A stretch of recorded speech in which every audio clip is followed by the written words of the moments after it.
আসসালামাইকুম সবাইকে। এটা হচ্ছে আমাদের ভিডিওর পার্ট 2 অংশ। পার্ট 1 অংশ অলরেডি ভিডিও দেওয়া হয়েছে। সো এটা হচ্ছে পার্ট।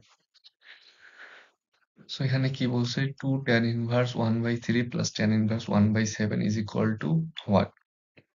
তো এখানে আমরা কি করব, এখানে যে 2 আছে 2 tan inverse এর সূত্র থেকে আমরা tan inverse এটাকে কনভার্ট করব সবার আগে। তো কি লিখবো প্রথমে 2 tan inverse 1/3 কে কি লেখা যাবে? 2 tan inverse 1/3 এটাকে যদি tan এর সূত্রে আমরা কনভার্ট করি তাহলে কি হবে? tan inverse 2x 2x x এর জায়গায় আছে 1/3 divided by 1 minus x square 1 minus x square মানে 1/3 3 9। হ্যাঁ, এখন এটা আসতেছে কত আমাদের? tan inverse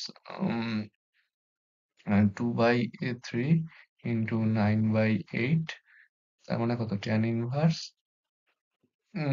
3/4 3/4। তো এটা হচ্ছে আমাদের, এটা ক্যালকুলেশন করার পর এই যে 2 টাকে আমরা বিতাড়িত করলাম। বিতাড়িত করার পর কি পাচ্ছি? tan inverse 3/4 plus tan inverse 1/7। So এটা কি tan inverse a plus tan inverse b, এখন এই সূত্রটা আমরা ইউজ করলে ম্যাথটা ইজিলি সলভ করা যাবে। সো এইটাকে আমরা এখন কি করব? tan inverse a plus tan inverse b এর সূত্রে কনভার্ট করব। সূত্রে অ্যাপ্লাই করব tan inverse a plus tan inverse b কে কি লেখা যায়? tan inverse a plus b মানে 3/4 plus 1/7 divided by 1 minus ab, 1 minus a কত? 3/4, b কত? 1/7। সো এটাকে যদি আমরা ক্যালকুলেশন করি তাহলে আসবে হচ্ছে tan ইনভার্স 1। tan ইনভার্স 1 মানে হচ্ছে π/4 অর্থাৎ 45 ডিগ্রি। তাহলে অ্যান্সার হচ্ছে আমাদের ক নাম্বারটা। পরের স্লাইডে যাই। পরের স্লাইডে কি বলছে? এত পরাবৃত্ত এবং এত সরলরেখা দ্বারা আবদ্ধ ক্ষেত্রের ক্ষেত্রফল কত? সো এটা শর্টকাটের মাধ্যমে ইজিলি করা যায়। তারপর আমি চিত্রটা দেখাই। এখানে একটা কি বলছে? একটা পরাবৃত্ত আছে। এইরকম একটা পরাবৃত্ত আছে। এখন বলছে এই পরাবৃত্তে যে y is equal to x, এই যে এখানে একটা সরলরেখা আছে। এখন হচ্ছে এই যে আবদ্ধ আবদ্ধ ক্ষেত্রের যে ক্ষেত্রফল, এই ক্ষেত্রফলটা কত আমাদের এটা বের করতে বলছে। সেটা ইন্টিগ্রেশনের সাহায্যে বের করা যায়, বাট এটা যেহেতু আমাদের এমসিকিউ, একটা শর্টকাট নিয়ম আছে। যদি এইরকম ফরম্যাটে থাকে, কখনো যদি এরকম ফরম্যাটে দেখো যে y square is equal two 4ax এবং y is equal to x, এরকম যদি ফরম্যাটে থাকে, এরকম ফরম্যাটে যদি একটা পরাবৃত্ত এবং একটা সরলরেখা যদি আমাদের অন্তর্ভুক্ত যে ক্ষেত্রফল সেটা বের করতে পারে, তাহলে সূত্রের অ্যান্সারটা হচ্ছে 8/3 a square divided by m cube, a square divided by m cube. আর যদি কখনো এইরকম থাকে x square is equal to, এখানে জাস্ট x স্কয়ার হবে, x square is equal to 4ay এবং y is equal to x। যদি এরকম ফরম্যাটে থাকে তাহলে আমাদের যে সূত্রটা হচ্ছে সেটা হচ্ছে 8/3 a square into m cube. এখানে গুণন, এখানে ভাগ। তাহলে আমাদের এটা প্রথম ফরম্যাটে পড়ে গেছে। এখানে এটা এইরকম একটা প্রথম ফরম্যাটে পড়ে গেছে, যেখানে a কত? a হচ্ছে এখানে 1, এখানে হচ্ছে এখানে একটা mx দেওয়া উচিত।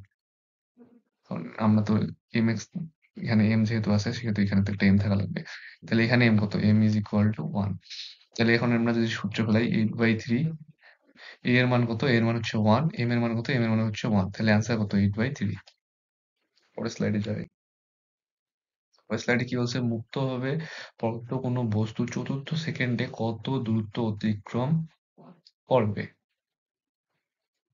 তাহলে মুক্তভাবে পড়ন্ত কোনো বস্তু চতুর্থ সেকেন্ডে কত দূরত্ব অতিক্রম করবে? আচ্ছা, এই মুক্তভাবে পড়ন্ত, তাহলে ইউ এর মান কত? ইউ এর মান 0।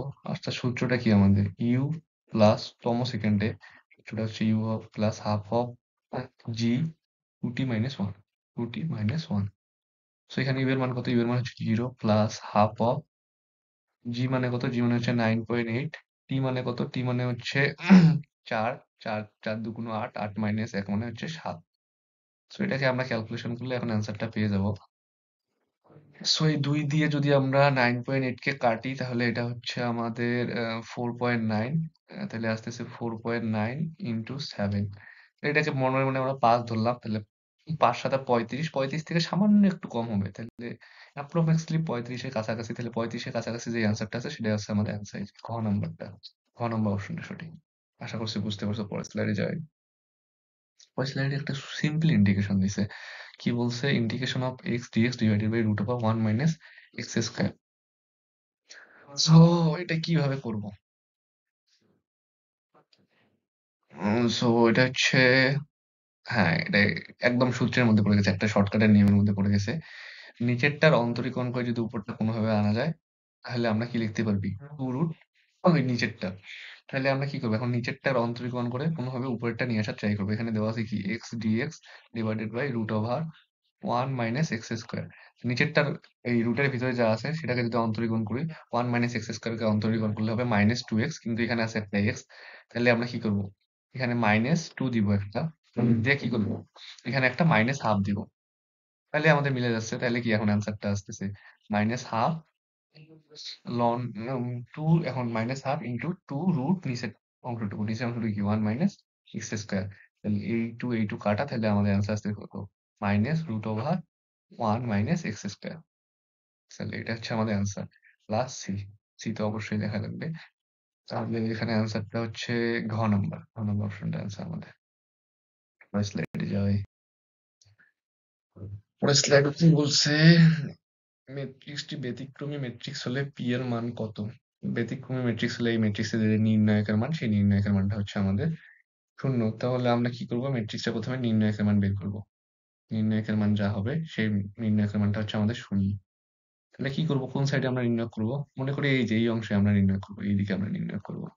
তাহলে প্রথমে হচ্ছে 1 ইন্টু এই সারি বাদ এই কলাম বাদ, তাহলে কি 0 মাইনাসে মাইনাসে প্লাস 3, দেন 2 এর এখানে আসবে তোমার মাইনাস 2 ইন্টু, তাহলে 2 নাম্বার সারি, এটা সারি বাদ এটা কলাম বাদ, তাহলে আসতেছে আমাদের 3p, 3p মাইনাসে মাইনাসে প্লাস প্লাস 2, দেন আসতেছে প্লাস 1 ইন্টু এই সারি বাদ এই কলাম বাদ, তাহলে আসতেছে 3 তিরিকে 9।